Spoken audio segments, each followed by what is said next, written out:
کہ آپ وہ اشعار سنائیے کہ جب میرا قاصد آپ کو بلانے کے لیے پہنچا، آپ کے بیٹے نے مجھ سے شکایت کی، اس شکایت کی خبر پانے کے اوپر جو اشعار آپ نے اپنے دل کے اندر کہے ہیں وہ اشعار آپ مجھے سنائیے۔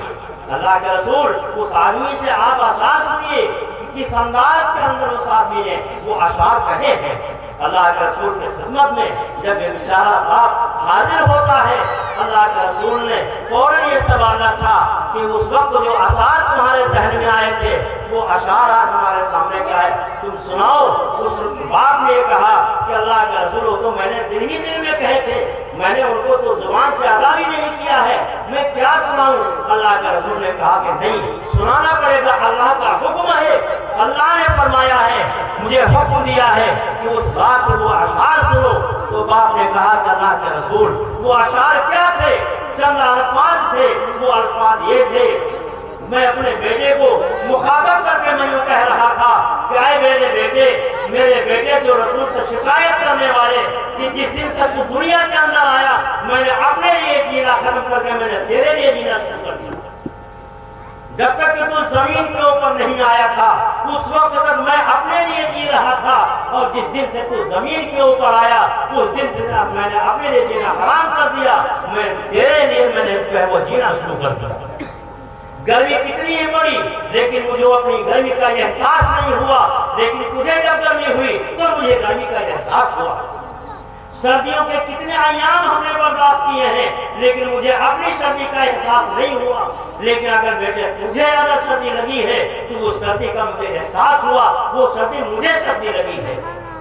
جو تکلیف بھی جو پریشانی بھی مجھے آئی میں نے اس تکلیف اور پریشانی کو اپنے لیے محسوس نہیں کیا، لیکن جو تکلیف تجھے آئی وہ تکلیف جو ہے وہ مجھے آئی۔ یہ سب کچھ میں نے تیرے ساتھ میں کیا، لیکن آج جب تو اس لائق ہوا ہے، کمانے کے لائق ہوا ہے، تو آج وہ میری شکایت اللہ کے رسول سے کرتا ہے۔ اس انداز سے اس باپ نے یہ شکوہ اللہ کے رسول کی خدمت میں حاضر کیا کہ اللہ کے رسول صلی اللہ علیہ وسلم کے آنکھوں مبارک سے آنسو روانہ ہو گئے۔ آپ اللہ کے رسول صلی اللہ علیہ وسلم میں رونے ہیں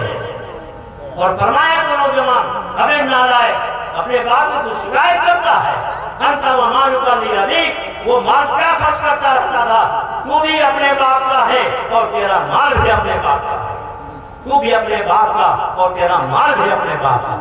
کتنے نوجوان ہیں کہ شادی ہونے کے بعد فوراً ماں باپ سے علیحدگی اختیار کر لیتے ہیں، اپنی دنیا الگ بسا لیتے ہیں،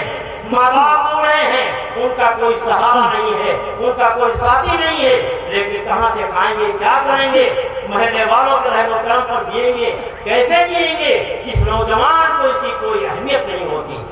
میرے بھائیوں میرے بزرگوں، اللہ رب العزت نے ارشاد فرمایا کہ رشتے ناموں کے معاملے میں ناظر رکھتے رہو، کہیں ایسا نہ ہو کہ نئے رشتے کی بدولت تو پرانے رشتوں کو جو ہے بھول جاؤ۔ اور اللہ کے رسول صلی اللہ علیہ وسلم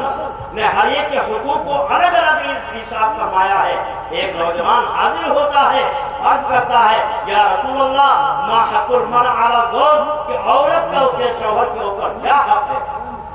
ادھر تو ماں باپ کا حق بیان کیا اور دوسری طرف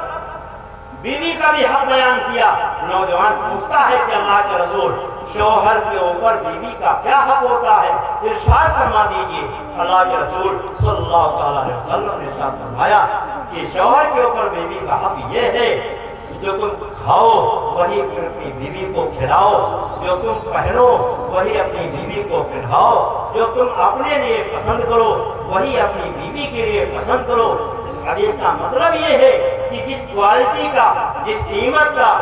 کپڑا تم اپنے لیے پسند کرتے ہو اسی کوالٹی اور اسی قیمت کا کپڑا اپنی بیوی کے لیے پسند کرو، اور جس کوالٹی کا کھانا تم اپنے لیے کھانا پسند کرتے ہو اسی کوالٹی کا کھانا اپنی بیوی کو کھلاؤ، اور جو سیر و تفریح تم اپنے لیے پسند کرتے ہو ویسی سیر و تفریح اپنی بیوی کے لیے بھی پسند کرو، جو دعوت تم اپنے لیے پسند کرتے ہو وہ دعوت اپنی بیوی کے لیے بھی پسند کرو۔ یہ کہاں تک تفصیل بتلائی جائے؟ ایک مرتبہ ایک شخص اللہ کے رسول صلی اللہ علیہ وسلم کی خدمت میں حاضر ہوئے۔ اچھا ختم ہاں تو میں عرض کر رہا تھا اللہ کے رسول کی خدمت میں ایک بات جو میں نے کہہ دی کہ وہ جو پسند کرو اپنے لیے وہ اپنی عورت کے لیے، حدود اور شرعی حدود کے دائرے میں رہتے ہوئے